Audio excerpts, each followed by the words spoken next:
আমার প্রতিদিনের সন্ধ্যা এমনই দেখতে। আমার কাজটা অনেক ডিমান্ডিং, তাই অফিস থেকে ফিরেই মাত্র 15 মিনিট সময় পাই জামাকাপড় পাল্টাতে। তারপরই শুরু হয় দিনের দ্বিতীয় অধ্যায়। প্রথমেই ছেলেকে ডে কেয়ার থেকে নিয়ে আসি। সে আমার ছোট্ট একটা ছায়ার মতো। আমি যেদিকে যাই সেও সেদিকে। আমাকে সবসময় অনুসরণ করে। তারপর চলে যাই আমার মা বাবার বাড়িতে। ওনারা একদম শহরের কোলাহল থেকে দূরে একটা শান্ত শীতল গ্রামে থাকেন। এই গ্রামটা আসলে স্বপ্নের মতো।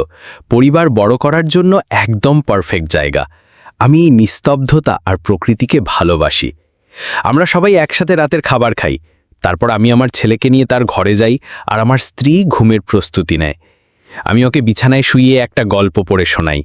গল্প শেষ হওয়ার আগেই সে ঘুমিয়ে পারে। আমি ওকে আলতো করে চুমু দিই এবং ঘর থেকে বেরিয়ে আসি। পরের দিন ভোরে সবার আগে আমি জিমে যাই। এটা আমি সপ্তাহে 7 দিনই করি। ওটা যে আমার একমাত্র সময় নিজের জন্য। আমি শরীর চর্চা ভালোবাসি। ওখানে আমি একদম অন্য জগতে চলে যাই। শুধু মনোযোগ দিই কিভাবে আরও শক্তিশালী হওয়া যায়।